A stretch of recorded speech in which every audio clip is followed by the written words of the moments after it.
और स्वागत है हमारा यूट्यूब चैनल में। जैक बोर्ड ने क्लास 10 के लिए दो महत्वपूर्ण निबंध भेजा है, इसलिए वीडियो पर अंत तक बने रहिएगा और अपने सभी दोस्तों के साथ इसे ज़रूर शेयर कीजिएगा।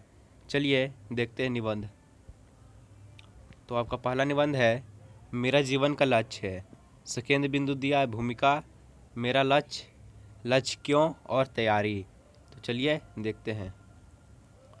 सबसे पहले देखेंगे भूमिका। भूमिका है, प्रत्येक मानव का कोई ना कोई लक्ष्य होना चाहिए। बिना लक्ष्य के मानव उस नौका के समान है जिसका कोई खेवनहार नहीं है। ऐसी नौका कभी भी भंवर में डूब सकती है और कहीं भी चट्टानों से टकराकर चकनाचूर हो सकती है। लक्ष्य बनाने से जीवन में रस आ जाता है। अब देखेंगे मेरा लक्ष्य। मैंने यह तय किया है कि मैं पत्रकार बनूंगा। आजकल सबसे प्रभावशाली स्थान है प्रचार माध्यमों का समाचार पत्र, रेडियो, दूरदर्शन आदि चाहे तो देश में आमूलचूल बदलाव ला सकता है। मैंने भी ऐसा महत्वपूर्ण स्थान पर पहुंचना चाहता हूं जहां से मैं देश हित के लिए बहुत कुछ कर सकूं। पत्रकार बनकर मैं देश को तोड़ने वाली ताकतों के विरुद्ध संघर्ष करूंगा, समाज को खोखला बनाने वाली कुरीतियों के खिलाफ जंग छेड़ूंगा और भ्रष्टाचार का भंडाफोड़ करूंगा। अब देखते हैं लक्ष्य क्यों। लक्ष्य क्यों में है, मेरा पड़ोस में एक पत्रकार रहते हैं, श्री प्रभात मिश्रा। वे इंडियन एक्सप्रेस के संवाददाता तथा भ्रष्टाचार विरोधी विभाग से प्रमुख पत्रकार हैं। उन्होंने पिछले वर्ष गैस एजेंसी की धांधली को अपने लेखों द्वारा बंद कराया था। उन्हीं के लेखे के कारण हमारे शहर में कई दिन दुखी लोग को न्याय मिल सका। उन्होंने बहू को जिंदा जलाने वाले दोषियों को जेल में भिजवाया, नकली दवाई बेचने वाले लाइसेंस रद्द करवाया, प्राइवेट बस वालों की मनमानी को रोका तथा बस सुविधा को सुचारू बनाने में योगदान दिया। इन कारणों से मैं उनका बहुत आदर करता हूँ। मेरा भी दिल करता है कि मैं उनकी तरह श्रेष्ठ पत्रकार बनूं और नित्य बढ़ती समस्याओं का मुकाबला करूं। मुझे पता है कि पत्रकार बनने में खतरे हैं तथा पैसा भी बहुत नहीं है, परंतु मैं पैसे के लिए या धंधे के लिए पत्रकार नहीं बनूंगा। मेरे जीवन का लक्ष्य होगा समाज की कुरीतियों और भ्रष्टाचार को समाप्त करना। यदि मैं थोड़ा सी भी बुराइयों को भी हटा सका तो मुझे बहुत संतोष मिलेगा।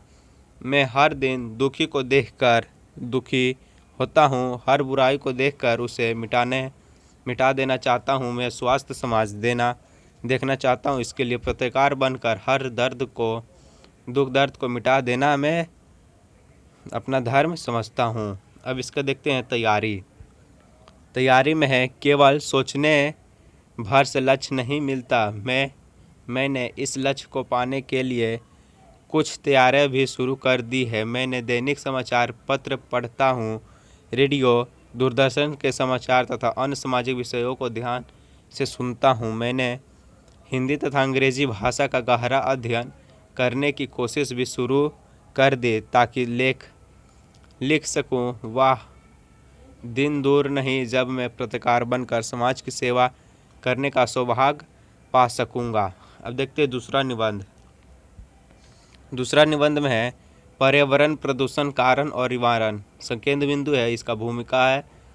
प्रदूषण का अर्थ कारण है, दुष्परिणाम है, उपाय है। सबसे पहले देखेंगे भूमिका। इसका भूमिका है, विज्ञान के इस युग में मानव को जहाँ कुछ वरदान मिले हैं वहाँ कुछ अभिशाप भी मिले हैं। प्रदूषण भी एक ऐसा अभिशाप है जो विज्ञान की खोख से जन्मा है और जिसे सहने के लिए अधिकांश जनता मजबूर है। इसका अर्थ देखेंगे, प्रदूषण का अर्थ है प्राकृतिक संतुलन में दोष पैदा होना, न शुद्ध वायु मिलना, न शुद्ध जल मिलना, न शुद्ध खाद्य पदार्थ मिलना, न शांत वातावरण मिलना। प्रदूषण कई प्रकार के होते हैं। प्रमुख प्रदूषण है वायु प्रदूषण, जल और ध्वनि प्रदूषण। तो देखते हैं प्रकार इसका पहला प्रकार है वायु प्रदूषण।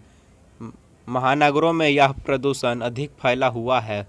वहाँ 24 घंटे कल कारखाने का धुआं, मोटर वाहनों का काला धुआं इसी तरह फैल गया है कि स्वास्थ्य वायु में सांस लेना दूभर हो गया है। मुंबई की महिलाएं धोए हुए वस्त्र छत से उतारने जाती है तो उन पर काले काले कण जमे हुए पाती है।